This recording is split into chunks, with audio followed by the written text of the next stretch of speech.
अपना जो next lesson है वो है साइंस 1 का third lesson, chemical reaction and equations. Okay, ये लेसन जो बिलोंग्स होता है वो केमिस्ट्री से बिलोंग्स होता है। अभी प्रीवियस स्टैंडर्ड में जो हम लोगों ने 9th स्टैंडर्ड में देखा था, उसमें देखा था कि हम लोगों ने कंपाउंड्स कैसे बने। ओके, कंपाउंड्स कैसे बने थे, दो एलिमेंट्स कंबाइन होके या फिर दो एटम्स कंबाइन होके क्या बने थे, कंपाउंड्स। ओके, जैसे इलेक्ट्रॉन का शेयर, इलेक्ट्रॉन एक देता है और एक लेता है। एग्जाम्पल लिया था हम लोगों ने, ऐसा एक एग्जाम्पल देखा था, सोडियम का देखा था, NaCl जो कंपाउंड बना था उसका एग्जाम्पल देखा था कि Na क्या करता है, एक इलेक्ट्रॉन देता है, क्लोरीन वो एक इलेक्ट्रॉन देता है और NaCl बनाता है। MgCl2 का देखा था। ओके, ये सब हम लोगों ने देखा था 9th स्टैंडर्ड में, कैसे कंपाउंड्स बनते हैं या फिर कैसे मॉलिक्यूल्स बनते हैं। अभी इस लेसन में हम लोग सीखने वाले हैं रिएक्शंस के बारे में, केमिकल रिएक्शंस, इसके बारे में सीखने वाले हैं, chemical reactions and equations, chemical reaction and equations. Okay, अभी क्या है, तो पहला तो हम लोग देखेंगे कि ये केमिकल रिएक्शन जो होते हैं उसमें क्या रहता है। केमिकल रिएक्शन यानी सर्टेन चेंजेस आता है। अभी ये चेंजेस क्या आता है कि चेंजेस होगा मे बी जो भी नया जो प्रोडक्ट बनेगा उसका कलर चेंज होगा या फिर उसके अंदर से गैस निकलेगा या फिर हीट निकलेगा, ऐसे बहुत सारे चेंजेस आते हैं। यानी उसका फिजिकल चेंज आता है, कलर चेंज होता है, स्मेल चेंज होता है, ये सब आता है। ओके, तो अब ये चेंजेस जो है अगर नॉर्मल लेवल पे देखे जाएंगे तो ये चेंजेस जो है वो दो तरीके के, एक है फिजिकल चेंज और दूसरा है chemical change. Physical change and chemical change. Okay, अब ये फिजिकल चेंज यानी क्या, फिजिकल चेंज यानी सिर्फ उसका एक फिजिकल स्टेट चेंज होता है, पूरा उससे कुछ नया कंपाउंड बनता है ऐसा कुछ नहीं। ओके, तो उसका डेफिनेशन क्या, तो चेंज जो है वो जनरली, चेंज जो है वो जनरली दो चीज, एक है फिजिकल चेंज, फिजिकल चेंज, और दूसरा है chemical change, physical change and chemical change. अभी पहला हम लोग देखते हैं फिजिकल चेंज। फिजिकल चेंज क्या है, ओके, तो फिजिकल चेंज है कि जिसमें composition of matter remains same. अभी यहाँ पे मैं एग्जांपल लेता हूं, क्या है, composition of matter remains same. अभी क्या है, अभी मैं यहाँ पे एक एग्जांपल लेता हूं, यहाँ पे मैंने एग्जांपल लिया वाटर का, H2O, ये क्या है, वाटर, ये क्या है, वाटर, H2O क्या है, वाटर। ओके, तो मैं यहाँ पे एग्जांपल ले रहा हूं वाटर का, वाटर यानी H2O क्या है, तो यहाँ पे मैंने एग्जांपल लिया। Okay, H2O। अभी यहाँ पे फिजिकल चेंज होता है इसमें कैसे, ये लिक्विड फॉर्म है, कौन से फॉर्म में, लिक्विड, ये बन गया, इसको हम लोगों ने अगर हीट किया तो ये जाएगा वेपर फॉर्म में, यानी कौन से फॉर्म में जाएगा, गैसियस फॉर्म में। अगर उसको हीट किया तो ये जाएगा गैसियस फॉर्म। ओके, अभी ये भी वाटर है और ये भी वाटर है, मगर उसका स्टेट अलग है, ये लिक्विड स्टेट में, ये कौन सा स्टेट में, वेपर यानी गैसियस स्टेट में। मगर जो एक्चुअल उसका जो मैटर है या फिर उसका जो कंपोजिशन है वो चेंज नहीं हुआ। ये भी H2 है, कंपोजिशन वही है, ये भी H2 है, कंपोजिशन भी सेम है। ओके, तो ये हो गया फिजिकल चेंज, इसको क्या बोलते हैं, physical change. Composition of matter remains same. Okay, and change take place due to the change in. अभी ये चेंज क्यों होता है, फिजिकल चेंज क्यों होता है, due to the change in the temperature and pressure. अगर किसी कंपाउंड का टेम्परेचर, प्रेशर अगर हम लोग ये चेंज करते हैं तो ये चेंजेस आता है, physical change. Okay, composition of matter remains same. और ये जो चेंज जो रहता है फिजिकल चेंज, वो एक इंपॉर्टेंट है कि वो रिवर्सिबल चेंज है। रिवर्सिबल कैसे, देखो ये लिक्विड फॉर्म में, उसको हीट किया, गैसियस फॉर्म में चला गया, फिर से अगर इसको हम लोग कूल करते हैं तो कौन से फॉर्म में आएगा, फिर से लिक्विड फॉर्म में आएगा। या फिर आपके पास आइस है, ओके, जो लिक्विड ही है, सॉरी वाटर ही है, जिसको हम लोगों ने सॉलिड फॉर्म में लाया है। ओके, तो वो सॉलिड फॉर्म का वाटर है, उसको हम लोग बाहर निकालते हैं तो किसमें कन्वर्ट होगा, लिक्विड फॉर्म में कन्वर्ट होगा। यानी कंपोजिशन वही है, वो भी सॉलिड फॉर्म का वाटर, लिक्विड फॉर्म का वाटर, कंपोजिशन सेम। ओके, तो physical change. Okay, physical change में आपको याद रखना है composition of matter remain same, ये भी वाटर, ये भी वाटर। ओके, और आगे कि ये रिवर्सिबल चेंज होता है, इसमें क्या होता है रिवर्सिबल, और एक फिजिकल चेंज किसकी वजह से होता है, चेंज इन टेम्परेचर या फिर प्रेशर। ओके, अभी नेक्स्ट जो अपना चेंज है वो है केमिकल चेंज। ये जो चेंज रहता है वो परमानेंट है, वो कैसा है परमानेंट। ये परमानेंट नहीं, ये रिवर्सिबल है, ये वेपर फॉर्म में चला गया फिर से उसको लिक्विड फॉर्म में ला सकते हो। ओके, तो ये केमिकल चेंज यानी परमानेंट चेंज है। तो केमिकल चेंज क्या होता है, तो इसमें कंपोजिशन ऑफ मैटर जो रहता है केमिकल चेंज में, ओके, वो चेंज होता है। वो क्या होता है चेंज। हम लोग एक यहाँ पे ऐसा एक एग्जांपल लेते हैं, सिंपल एग्जांपल लेते हैं कि हम लोग के पास क्या है मिल्क है, ओके, और वो कन्वर्ट कर रहे हैं हम लोग, किसमें कन्वर्ट कर रहे हैं कर्ड में, दही में। ओके, तो यहाँ पे कंपोजिशन ऑफ मैटर चेंज हो गया, पहला क्या था मिल्क, बाद में क्या हो गया दही बन गया। ओके, अभी फिर से दही से हम लोग कर्ड से फिर से मिल्क बना सकते हैं क्या, नहीं बना सकते। तो इसीलिए उसको बोला जाता है केमिकल चेंज। ओके, या फिर उसको बोला जाता है परमानेंट चेंज। क्या बोला जाता है परमानेंट, ये रहता है टेम्पररी, ये रहता है परमानेंट। ओके, अभी केमिकल चेंज में सर्टन रिएक्शंस होता है, उसकी वजह से वो केमिकल चेंज होता है। ओके, ये बेसिक है, कभी कभी आपको 1 मार्क्स के लिए पूछ सकते हैं, इतना ज्यादा भी एग्जाम में आता है ऐसा कुछ नहीं, मगर आपको पता होना चाहिए जो केमिकल चेंजेस आते हैं या फिर जो चेंजेस आते हैं रिएक्शंस होते हैं, वो मे भी फिजिकल चेंज वाले भी होंगे, केमिकल चेंज वाले होंगे, परमानेंट भी होंगे एंड टेम्पररी भी होंगे। ओके, तो टेक्स्ट बुक में आपको एक चार्ट दिया गया है, कभी कभी वो आता है एग्जाम में आपको चार्ट 2 मार्क्स के लिए आता है। ओके, वहां पे आपको उन्होंने आइडेंटिफाई करने के लिए बोला है, सर्टन फिनोमेना दिया है जिसमें लिखा है उन्होंने सर्टन चेंजेस दिए और वो पूछा है उसमें फिजिकल चेंज कौन सा है, केमिकल चेंज कौन सा है। ओके, तो फर्स्ट उन्होंने दिया है transformation of ice into water. Ice उसका मैटर क्या है, उसका वो H2 है।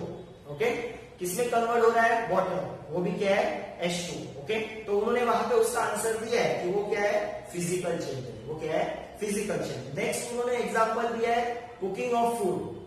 अभी बहुत सारी सब्जी आप लोगों ने लाई, ओके, तो जब हम लोग उसके अंदर ऑयल मिक्स करते हैं वगैरह, ये सब बहुत सारी चीजें मिक्स करते हैं, तो बाद में हम लोग उसको फिर से सेपरेट कर सकते हैं क्या, सब सब्जियां वगैरह या फिर जितना भी सॉल्ट डाला है या फिर स्पाइसेस डाले हैं वो हम लोग ऑयल ऐसा सेपरेट कर सकते हैं क्या, नहीं, तो वो हो गया केमिकल चेंज। ओके, अभी उस चार्ट में अगर आप देखोगे तो आपका उसमें फिजिकल चेंज कौन कौन सा है, तो फर्स्ट वाला आपका फिजिकल चेंज है, transformation of ice into water, वो आपका फिजिकल चेंज है। दूसरा है फिफ्थ वाला, वो भी आपका फिजिकल चेंज है, इवापोरेशन ऑफ वाटर। वाटर क्या हो गया, इवापोरेट हो गया। देखो ये एग्जांपल, वाटर इवापोरेट हो गया, फिर से उसी वाटर का हम लोग लिक्विड में उसको लेके आ सकते हैं, तो वो भी हो गया फिजिकल चेंज।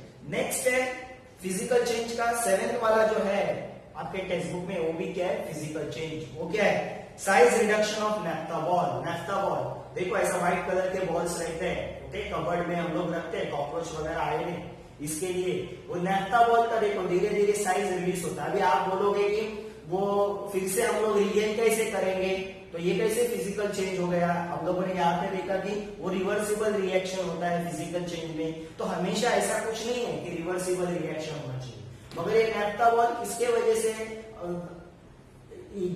खत्म हो जाता है या फिर अपना साइज डिक्रीज करता है, ओके, उसमें ऐसा कुछ केमिकल चेंज नहीं आता, वो बिकॉज ऑफ टेम्परेचर या फिर सर्टन एटमॉस्फेरिक कंडीशंस। तो ओके, तो वो भी जो है size reduction of naphtha ball expose to air, वो भी अपना फिजिकल चेंज है। नेक्स्ट है ब्रेकिंग ऑफ ग्लास ऑब्जेक्ट, जो 9th वाला है, वो भी फिजिकल चेंज है। ओके, ग्लास टूट गया, ब्रेक हो गया, ओके, अभी फिर से हम उस ग्लास से क्या, जो टुकड़े हैं ग्लास के, उससे हम लोग फिर से नया ग्लास बना सकते हैं, ऑब्जेक्ट बना सकते हैं। ओके, तो ये भी हो गया फिजिकल चेंज। तो याद रखना आपको, फर्स्ट वाला फिजिकल चेंज है, उसके बाद 5th वाला फिजिकल चेंज है, उसके बाद 7th वाला फिजिकल चेंज है, और उसके बाद 9th वाला फिजिकल चेंज है। बाकी जितने भी है वो सब केमिकल चेंजेस है, बाकी सब क्या है केमिकल चेंजेस। ओके, कभी कभी ये आपको एग्जाम में आता है। नेक्स्ट अभी हम लोग देखेंगे जो यहाँ पे एक्चुअल जो हम लोग को सीखना है, केमिकल रिएक्शन एंड इक्वेशन, उसके बारे में सीखेंगे।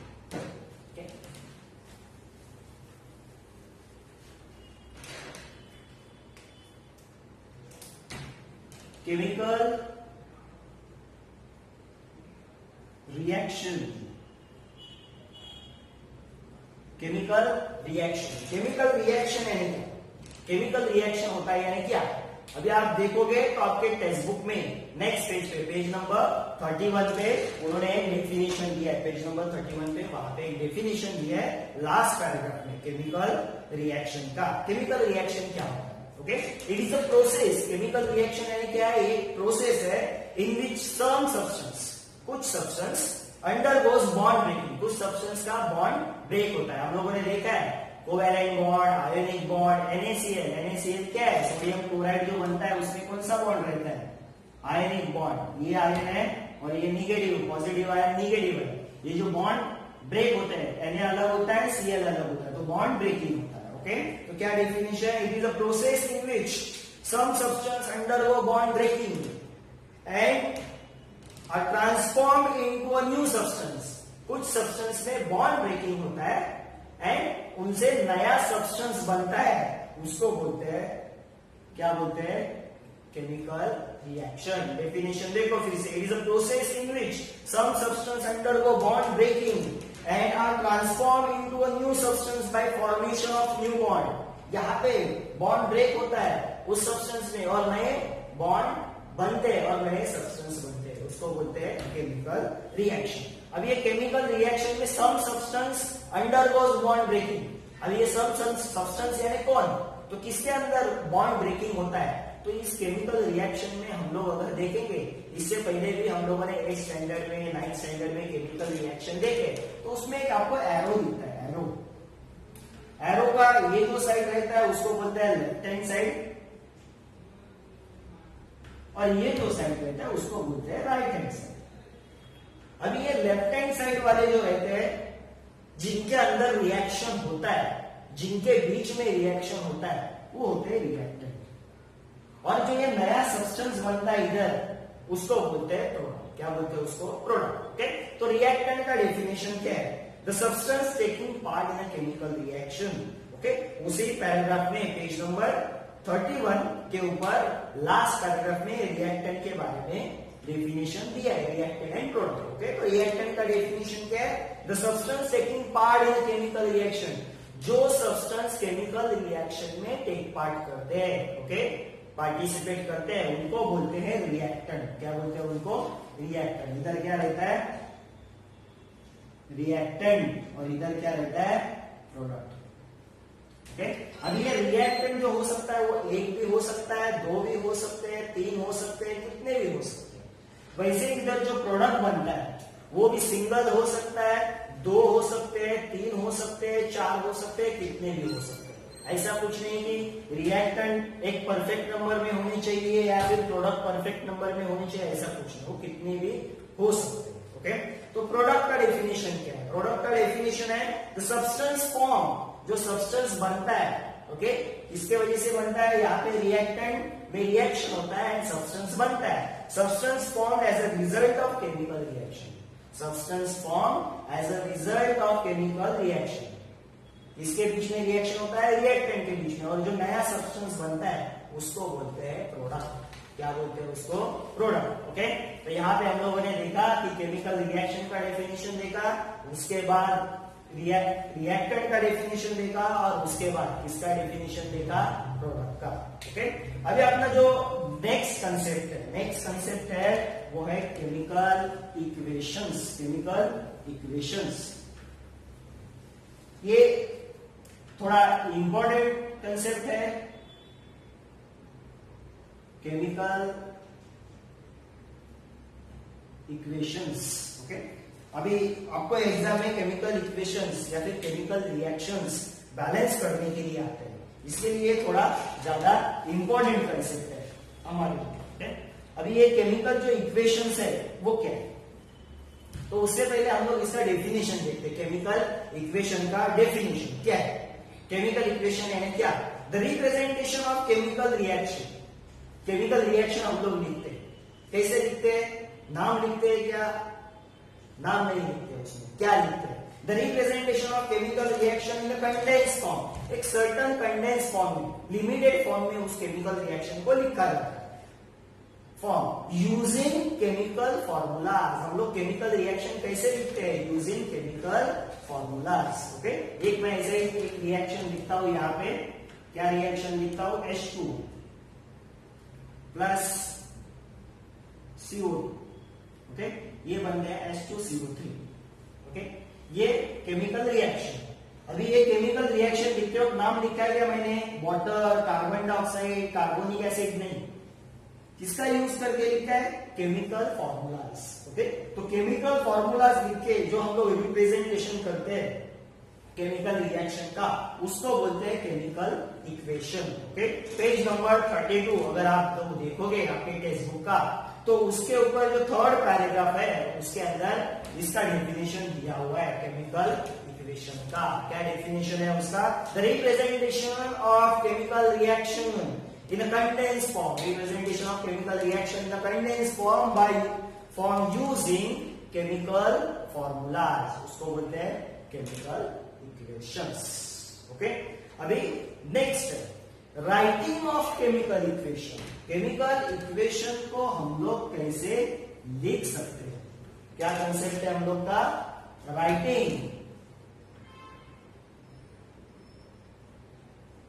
Writing of chemical equations.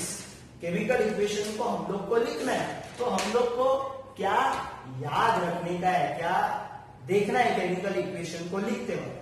तो फर्स्ट एक हम लोग एक जनरल केमिकल इक्वेशन लेते हैं। वो केमिकल इक्वेशन है ऐसा, एक आपके टेक्स्ट बुक में केमिकल इक्वेशन है ZnSO4 प्लस C। ये आपके टेक्स्ट बुक में इक्वेशन, जनरल इक्वेशन। ओके, अभी इस इक्वेशन को देखते वक्त हम लोग देखेंगे कि राइटिंग ऑफ केमिकल इक्वेशन लिखते वक्त हम लोग को क्या क्या करना है। तो फर्स्ट केमिकल इक्वेशन लिखते वक्त फर्स्ट है रिएक्टेंट। यहां पे हम लोगों ने देखा रिएक्टेंट एंड प्रोडक्ट। आप देखोगे तो reactant always left hand side में रहते हैं and product always right hand side में रहते हैं। Okay, reactant written on the left hand side and product written on the right hand side. दूसरा पॉइंट क्या है इसमें? Arrow heading towards the product. Arrow जो ये देखो, एरो क्या दिखाता है हम लोग को? प्रोडक्ट किधर बन रहा है वो दिखाता है। यहाँ पे रिएक्टेंट है, प्रोडक्ट किधर बन रहा है? इधर। अगर प्रोडक्ट इधर बन रहा है तो एरो ऐसा दिखाएगा। ओके, तो arrow heading towards the product. Arrow क्या दिखाता है? प्रोडक्ट किधर बन रहा है। ओके, तो an arrow heading towards the product is drawn between reactant and product. Okay, arrow क्या दिखाता है? प्रोडक्ट किधर बन रहा है, और वो रिएक्टेंट एंड प्रोडक्ट के बीच में एरो निकाला जाता है। ओके, एरो और क्या दिखाता है? Indicates the direction of reaction. Arrow क्या दिखाता है?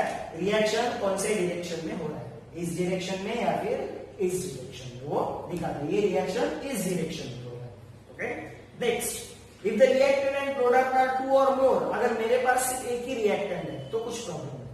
अगर मेरे पास रिएक्टेंट 2 या 2 से ज्यादा है तो मैं कैसे लिखूंगा? या फिर प्रोडक्ट 2 या 2 से ज्यादा है तो कैसे लिखूंगा? तो दो जो कंपाउंड होते हैं उसके बीच में प्लस का साइन लिखा जाता है। क्या साइन लिखा जाता है? प्लस का। ये देखो। ओके, और एक रहेगा तो मैं यहाँ पे प्लस लिखूंगा, यहाँ पे भी 2 है। और कुछ रहेगा तो यहाँ पे मैं क्या लिखूंगा? प्लस लिख के वो आगे वाला लिखूंगा। ओके, नेक्स्ट, और एक है टू मेक मोर इंफॉर्मेटिव। अगर आपको रिएक्शन को और ज्यादा इंफॉर्मेटिव दिखाना है तो आप क्या लिखोगे? ये जितने भी रिएक्टेंट एंड प्रोडक्ट है उसका फिजिकल स्टेट मेंशन करोगे। तो मैं यहाँ पे लिखूंगा AQ, यहाँ पे लिखूंगा सॉलिड, यहाँ पे लिखूंगा AQ, यहाँ पे लिखूंगा सॉलिड। तो कभी कभी आप रिएक्शन देखोगे उसके नीचे इधर देखो लिखा रहता है AQ यानी क्या? एक्वियस, यानी वो पानी में डिसॉल्व है। सॉलिड फॉर्म में है, लिक्विड फॉर्म में, ऐसा लिखा जाता है। L लिक्विड फॉर्म में। ओके, G लिखा जाएगा गैसियस फॉर्म में। इससे हम लोग को रिएक्शन के बारे में ज्यादा इंफॉर्मेशन मिलता है कि ये जो सब्सटेंस है वो कौन कौन से फॉर्म में है। नेक्स्ट जो है वो है अगर गैस इवॉल्व हो रहा है, अगर किसी रिएक्शन से गैस निकल रहा है। अगर मेरे पास रिएक्शन है उसके अंदर से कार्बन डाइऑक्साइड गैस निकल रहा है, ये गैस है, तो मैं ऊपर की तरफ एरो दिखाऊंगा। गैस कैसे जाता है? ऊपर की तरफ। किसी रिएक्शन में अगर मेरे रिएक्शन में प्रेसिपिटेट बन रहा है, ओके, यानी नीचे कुछ सब्सटेंस सेटल डाउन हो रहा है, तो मैं डाउनवर्ड डायरेक्शन में एरो दिखाऊंगा। आगे हम लोग सीखेंगे ये कैसे। ओके, तो याद रखना है गैस इवॉल्व होता है तो अपवर्ड डायरेक्शन, प्रेसिपिटेट बन गया। ओके, ऐसा एक मेरे पास बीकर है, इसके अंदर ऐसा प्रेसिपिटेट बन गया, तो मैं प्रेसिपिटेट किधर बनता है, नीचे, तो डाउनवर्ड डायरेक्शन में एरो दिखाऊंगा। नेक्स्ट है कंडीशन लाइक, अगर मैं टेम्परेचर दे रहा हूं तो मैं ऐसे इधर ऊपर लिखूंगा कितना टेम्परेचर दे रहा है। अगर मैं कुछ कैटालिस्ट यूज करूंगा तो इस एरो के ऊपर या नीचे लिखा जाता है। ओके, प्रेशर कुछ रहेगा, ओके, तो भी इस एरो के ऊपर या नीचे मेंशन किया जाता है। ये सब कंडीशंस एरो के ऊपर या फिर नीचे मेंशन किए जाते हैं। एंड लास्ट, ओके, और अगर इंफॉर्मेशन हम लोग को चाहिए तो कभी कभी मेंशन किया जाता है कि अगर एसिड यूज किया तो डाइल्यूट है या कॉन्सेंट्रेटेड है, तो ये भी कभी कभी मेंशन किया जाता है। सल्फ्यूरिक एसिड यूज किया है, डाइल्यूट है या कॉन्सेंट्रेटेड, वो भी हम लोग रिएक्शन के नीचे लिख सकते हैं। तो ये केमिकल रिएक्शन लिखते वक्त ये सब देखा जाता है। ओके।